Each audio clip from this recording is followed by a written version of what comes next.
Assalamualaikum warahmatullahi wabarakatuh. Perkenalkan, saya Hari Nugraha SPD MPD.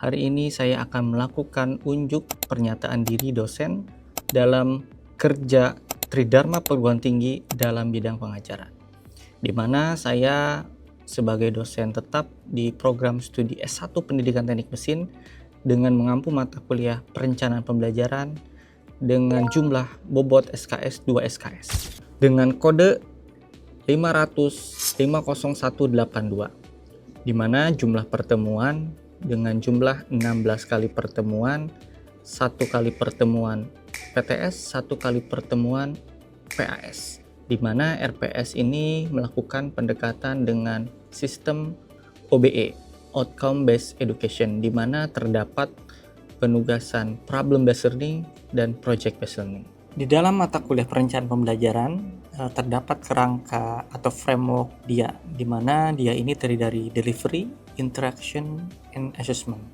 Di dalam delivery ini saya akan mengajarkan di sesi pengajaran dengan ceramah, demonstrasi.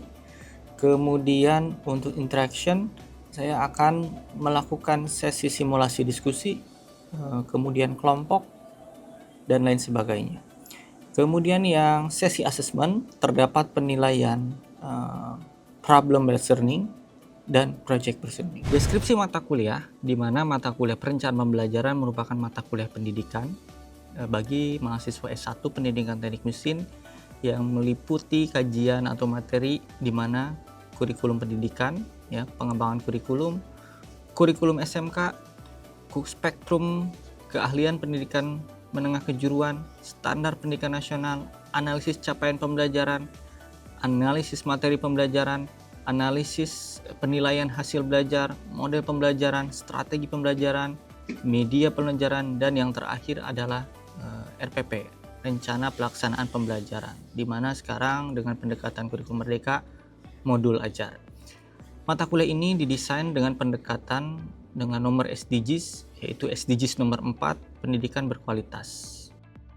Capaian pembelajaran universitas atau ULO, di mana lulusan Universitas Negeri Jakarta yang berwawasan kependidikan dan secara profesional mampu menunjukkan kompetensi kognitif, intrapersonal, interpersonal dalam menyelesaikan masalah demi kemaslahatan manusia. Capaian pembelajaran lulusan atau CPL yang pertama adalah mampu menguasai teori, prinsip, konsep pendidikan dan pembelajaran bidang pendidikan teknik mesin. Yang kedua, memiliki sikap profesional serta terampil dalam merancang, melaksanakan, mengevaluasi pembelajaran bidang pendidikan teknik mesin. Memiliki keterampilan dalam merencanakan, melaksanakan pembelajaran dan menilai hasil pembelajaran serta mampu mengembangkan perangkat pembelajaran, khususnya dalam bidang teknik pemesinan, otomotif, fabrikasi logam, dan pengelasan. Dan yang terakhir, yang keempat, mampu menunjukkan kinerja mandiri, bermutu, dan terukur. Kemudian, capaian pembelajaran mata kuliah atau CPMK, di mana mahasiswa mampu menganalisis teori perencanaan pembelajaran, mahasiswa mampu menganalisis model-model perencanaan pembelajaran atau instructional design, mahasiswa mampu menjelaskan kurikulum 2013 dan kurikulum merdeka, mahasiswa mampu menganalisis taksonomi dalam pembelajaran. Mahasiswa mampu menjelaskan komponen dalam perencanaan pembelajaran, dan yang terakhir, mahasiswa mampu merancang pembelajaran secara utuh. Oke, Assalamualaikum warahmatullahi wabarakatuh. Waalaikumsalam warahmatullahi wabarakatuh. Tegang banget nih ya. Ya, sehat semuanya? Alhamdulillah ya. Udah sarapan? Alhamdulillah. Ada yang masih sarapan nasi uduk di rumahnya? Masih ya? Saya juga masih. Oke, sebelum kita mulai, kita berdoa dulu ya. Berdoa untuk kelancaran dan keberkahan pada pagi hari ini. Berdoa dipersilahkan.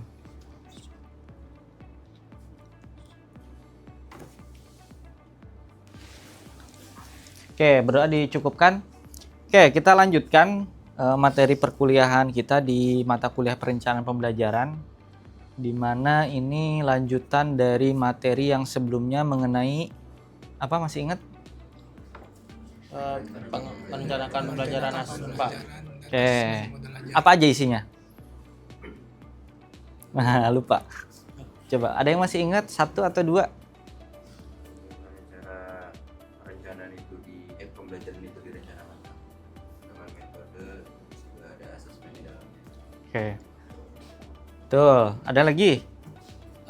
Membahas tentang isi dari apa itu asesmen formatif dan juga sumatif, Pak. Asesmen formatif dan Sumatif. sumatif ya. Tentunya ini berbeda. Nah, hari ini kita lanjutkan setelah merancang, tentunya mesti ada yang namanya media sebagai kebutuhan alat bantu dalam kita membantu proses pelatihan ya ataupun pembelajaran. Gitu. Oke. Lanjut ya. Nah, ini saya kira kursinya terisi penuh, saya kira masuk semua ya. Coba. Ya, hari ini nilainya saya tutup nih ya. Karena nilainya. Oke, hadir semua ya. Hadir ya. Hadir, Pak. Oke, hadir. Sip. Oke, ini capaian pembelajaran kita ya, di mana yang ada 5 ya. Yang pertama adalah menjelaskan konsep, fungsi, peran, tujuan, dan jenis-jenis media pembelajaran itu sendiri. Kemudian yang kedua menganalisis kriteria dan prinsip pemilihan media. Ya, jadi kita harus juga menganalisa bagaimana karakteristik untuk menentukan pilihan media itu sendiri. Ya, apalagi di skripsi-skripsi kita banyak yang memang judul-judul skripsinya terkait sama pengembangan media. Ya, tapi mata kuliahnya belum ada nih, gitu ya. Mata kuliahnya belum ada gitu. Nah, karena mata kuliahnya belum ada, adanya di salah satu sub materi di mata kuliah perencanaan pembelajaran. Jadi ini sangat penting. Oke, yang kemudian yang ketiga adalah menjelaskan serta menerapkan alur ya pengembangan media. Ya banyak ya metode-metode yang digunakan bagaimana mengembangkan sebuah media. Ada yang menggunakan 4D, kemudian apalagi EDI ya, bukan si EDI ya. ADDIE ya. Iya. Ya. Tapi kalau di bahasa Inggris kan bacanya EDI gitu. Oke, selanjutnya menerapkan prinsip visual dan desain dalam merancang media pembelajaran ya. Tentunya desain-desain visual harus dipertimbangkan ya. Jangan sampai misalnya backgroundnya hitam terus tulisannya warna biru. Ada yang gitu. Waduh. Mudah-mudahan tidak ada ya setelah mata kuliah ini. Harus balance ya. Kalau memang backgroundnya terang, tulisannya yang gelap, berkebalikan gitu. Kemudian merancang dan mengevaluasi media pembelajaran. Nah, ini tentunya juga di dalam mata kuliah ini kita juga perlu merefleksi. Kita juga ingin tahu media yang kita sudah buat apakah sudah sesuai dengan penggunanya. Siapa penggunanya? Ya, salah satunya adalah murid ya, ataupun guru, ataupun instruktur. Bagaimana feedbacknya? Apakah sudah oke atau belum? Gitu. Oke, lanjut. Oke. Ini ada yang tahu ini gambar apa? Spidol, Pak. Spidol ya. Spidol. Ya, bukan cilok jadi cailok ya. Iya. Oke, spidol. Apakah ini termasuk media? Iya, Pak. Kenapa? Izin menjawab, Pak. Jadi menurut saya kenapa spidol ini termasuk dalam media itu karena media itu bagi menurut saya ya alat sebagai perantara atau pengantar yang dimana menyalurkan informasi dari sumber informasi yaitu seperti bapak dosen atau guru kepada si penerima pesan seperti murid atau mahasiswa kita sendiri, Pak.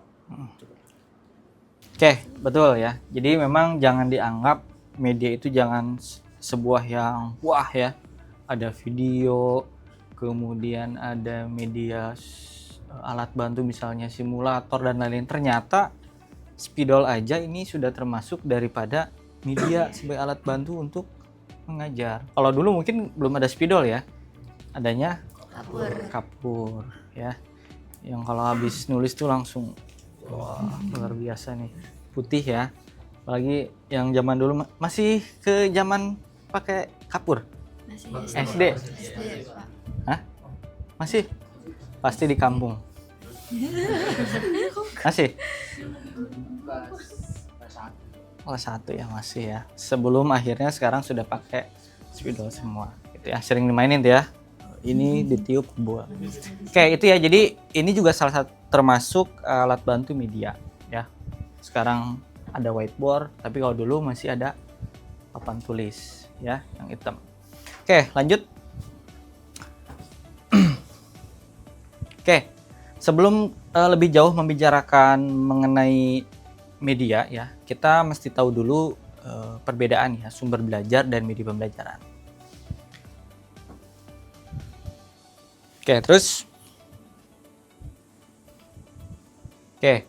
media pembelajaran merupakan bagian dari sumber ya. Kan ini kalau dibilang media ini ada yang memang by design ya. By design ini memang dibuat, ada yang by utilization, memang sudah tersedia.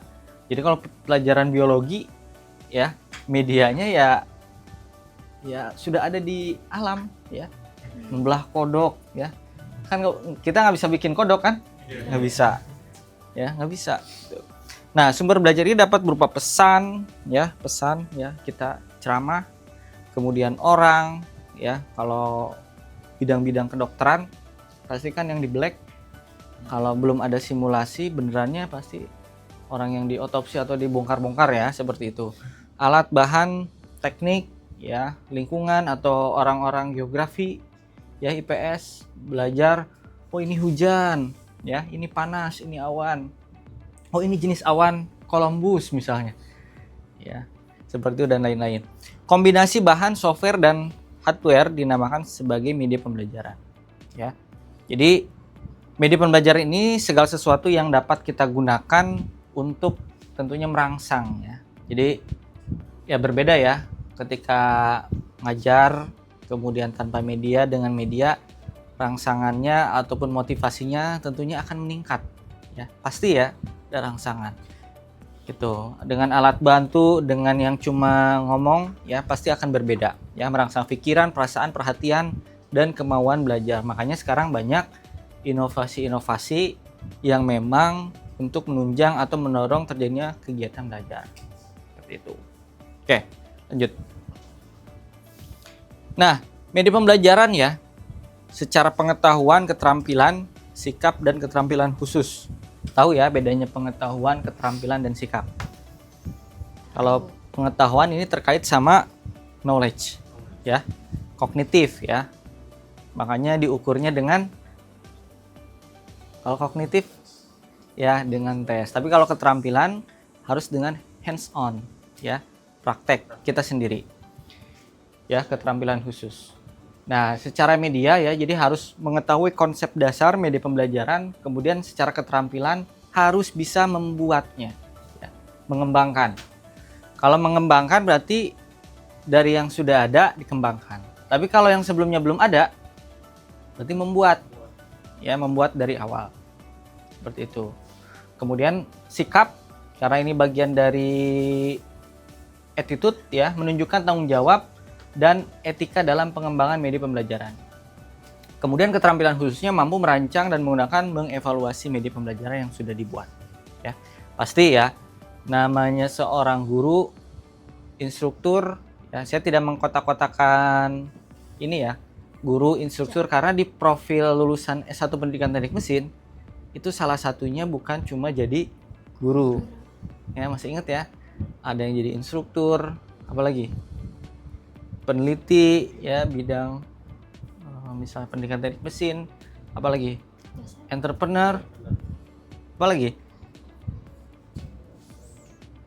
ya, ada 5 kalau tidak salah, baca di BPA.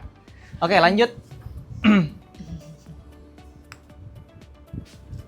Oke, kelewat satu. Oh iya, ini. Oke, tujuan pengembangan media pembelajaran ya, menciptakan aktivitas belajar, to learn, kemudian to motivate ya, memotivasi dan menciptakan aktivitas belajar, to learn ya.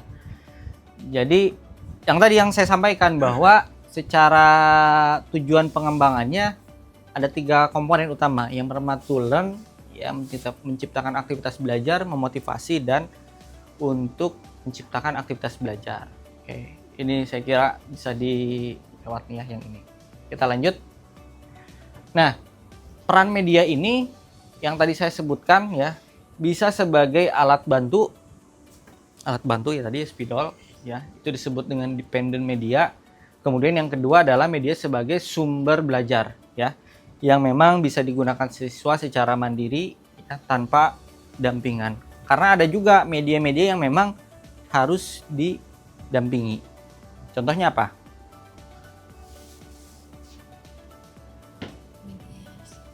Contohnya apa?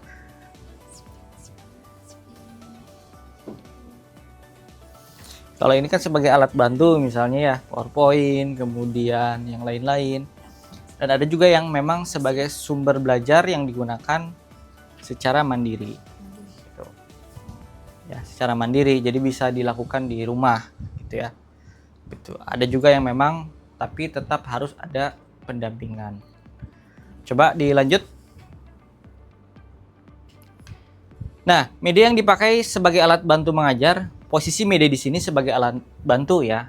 Jadi bagaimana nanti hasilnya efektifnya itu tergantung daripada penguasaan materi atau pengalaman belajar dari si gurunya atau si dosennya atau si instrukturnya ya. Jadi sangat bergantung karena ini hanya sebagai alat bantu. Kemudian, nah, independen adalah media pembelajaran yang digunakan siswa secara mandiri, ya, dirancang sedemikian rupa dan sistematis agar dapat menyalurkan informasi secara terarah untuk menciptakan tujuan pembelajaran. Pasti ya, nah, yang namanya pengembangan media punya tujuan-tujuan tertentu, ya. Misalnya contoh. Misalnya di Balai Pelatihan Vokasional Disabilitas di Cibinong, ya. Teman-teman ini punya hak untuk belajar gitu ya. Yang tadinya memang harus ada prasyarat dan tidak diperbolehkan, sekarang kita juga dari PTM sudah mulai mengembangkan media-media yang memang khusus inklusif ya, untuk teman-teman yang memang punya kebutuhan khusus ya. Ada yang dinamakan dengan disabilitas sensorik, misalnya nggak bisa dengar. Orang yang nggak bisa dengar kan kalau mau ngelas misalnya contoh, pasti mengandalkan apa? Iya, jadi orang yang memang nggak bisa melihat agak sulit ya. Nanti yang dilas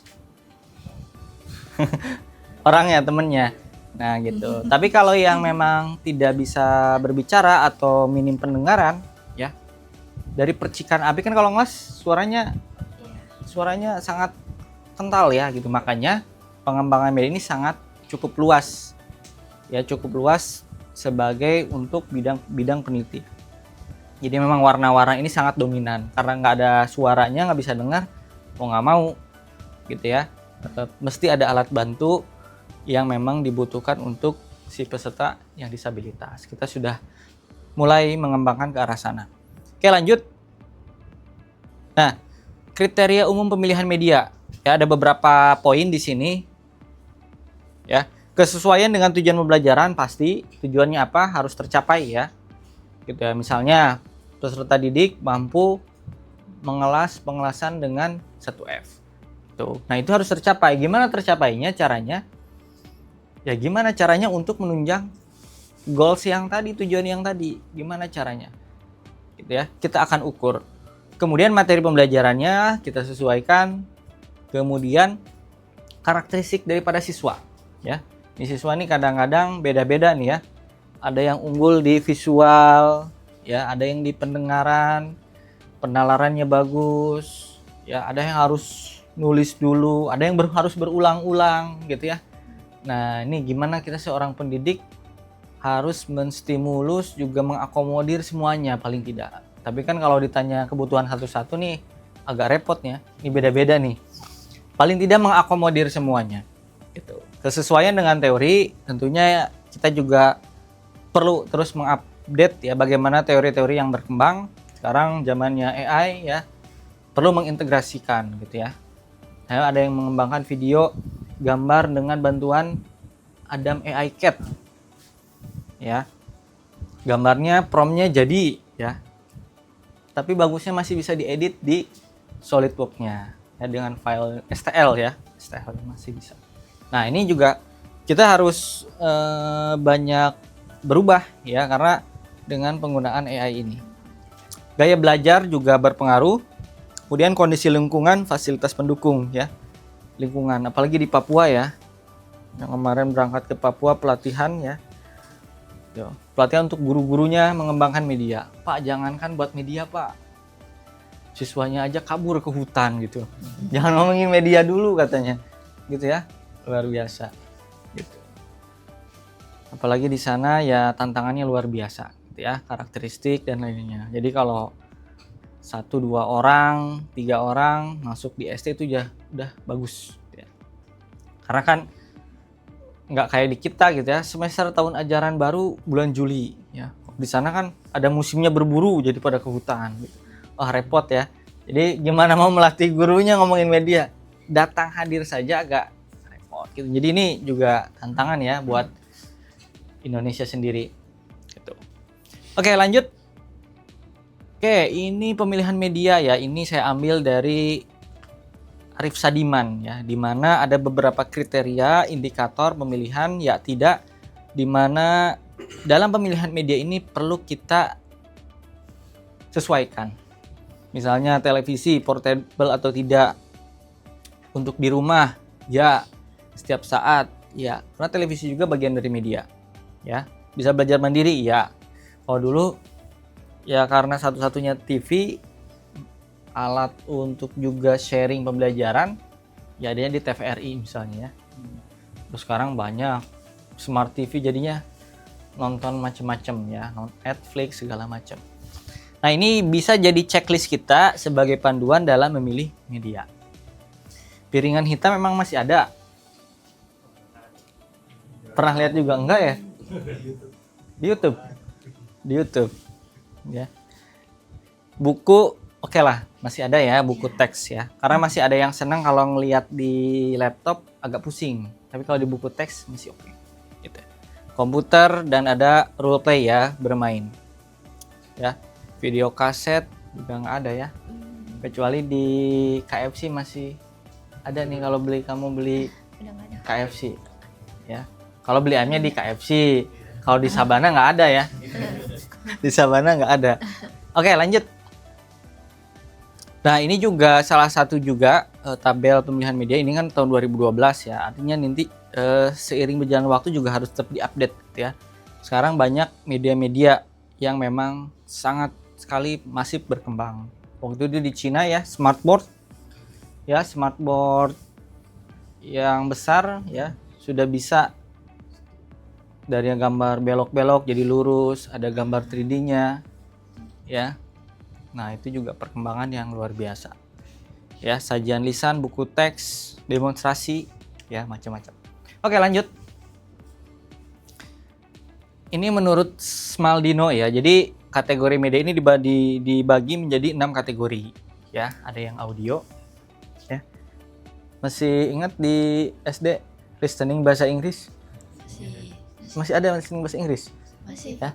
Kalau ngomong oke ya, tapi kalau ngedengerin kayak gitu. Oke, teks juga bagian dari media, kemudian orang ya, people. Kemudian juga ada alat bantu manipulatif. Gitu. Ya. Kemudian visual untuk memvisualisasikan, ada infografis. Kemudian juga ada video. Seperti itu, ya. Ini dikategorikan jadi 6 kategori. Oke. Nah, jadi sudah tadi sampai yang tadi. Ada pertanyaan? Saya, Pak. Menurut Bapak, sejauh mana perkembangan teknologi, khususnya AI, sebaiknya diintegrasikan ke dalam perencanaan pembelajaran ini tanpa mengurangi peran guru sebagai fasilitator itu sendiri, Pak? Ya. Oke, bagus banget pertanyaannya. Jadi sekarang sudah mulai trennya AI, bagaimana nih mengintegrasikan dalam proses pembelajaran. Ya, walaupun memang sudah banyak berkembang ya, banyak tools, alat-alat, ya, software ataupun aplikasi AI ya, banyak yang berkembang. Apalagi Cloud, ChatGPT, DeepSeek, Gemini, ya, banyak ya, Perplexity. Kemudian di WhatsApp juga udah ada, Meta. ya. Meta ya, luar biasa. Nah, kita boleh menggunakannya gitu ya. Boleh, ya, boleh, sangat boleh menggunakannya. Ya, sekarang banyak perkembangan, misalnya ada beberapa contoh gambar membuat ilustrasi ya. Bahkan yang terakhir ya, video membuat video sekarang sudah mulai, bahkan sampai ke desain engineering ya. Ada yang sudah mampu membuat desain 3D. Ada yang bahkan sudah bisa dipetakan ya, filenya bisa dalam bentuk STL ya. STL yang memang bisa diedit, luar biasa. Nah, apakah ini diperbolehkan? Boleh, tetapi itu tadi kita juga harus paham konsepnya. Jangan sampai gambarnya sudah jadi tapi pada saat menjelaskan atau digunakan kita nggak ngerti sama sekali. Nah, itu yang bahaya. Tetap kita harus belajar ya. Jadi AI ini sebagai alat bantu saja gitu. Jangan serta-merta informasi yang masuk ditelan mentah-mentah. Harus ada filteringnya gitu. Ya, sekarang Canva ya, dari ChatGPT buatkan yang editable, yang bisa diedit. Ada ya? Bisa diedit gitu ya. Kemudian crop, kemudian tempel-tempel, kemudian jadilah gitu ya. Nah, pasti kan harus ada sentuhan tetap kitanya ya, informasi apa yang benar ya, sudah cocok belum? Karena kan nggak semuanya benar kan? Gitu ya. Kalau diperintah iya, oh iya bagus kata ChatGPT. Wah, bagus aja gitu ya. Bagus, mari kita lanjutkan. Wah, gitu. Perlu ada filtering. Oke, gitu ya. Mudah-mudahan terjawab. Oke, selanjutnya, nah ini tugasnya. Ya, jadi ini tugasnya. Jadi dari hasil kajian kita, perkuliahan materi kita, pertama, ya, coba Anda buat media video pembelajaran. Saya menghargai kalau memang suaranya asli sendiri, dibuat sendiri. Ya, boleh gitu ya, dibanding videonya menggunakan alat bantu atau AI yang lain ya. Silahkan membuat videonya sesuai dengan tujuan pembelajaran yang sudah dibuat sebelum materi-materi kita yang sudah kita sepakati ya sebelumnya. Kan Anda membuat analisis CP ya, tujuan pembelajaran, sesuaikan dengan yang sudah dipilih dengan konsentrasinya ya. Boleh animasi, tutorial atau sejenisnya. Video diupload di Instagram masing-masing ya, silahkan. Udah ya? Ya, sudah punya ya Instagram masing-masing, YouTube dan sejenisnya. Jangan di private, biar saya bisa lihat Instagramnya sendiri-sendiri. Ya, sudah saya tonton satu-satu. Oke, dikumpulkan adalah link videonya saja. Begitu. Ini silahkan yang belum masuk Google Classroom, ya, silahkan masuk ke sini. Oke, itu saja ya. Yang bisa saya sampaikan. Minggu depan jangan lupa kita ketemu lagi, kita tutup perkuliahan hari ini. Terima kasih, tetap semangat, sampai jumpa pekan depan. Wassalamualaikum warahmatullahi wabarakatuh. Waalaikumsalam warahmatullahi wabarakatuh. Demikianlah pernyataan diri dosen dalam unjuk kerja Tridharma Perguruan Tinggi bidang pengajaran. Saya Hari Nugraha menutup diri. Terima kasih dan sampai jumpa. Wassalamualaikum warahmatullahi wabarakatuh.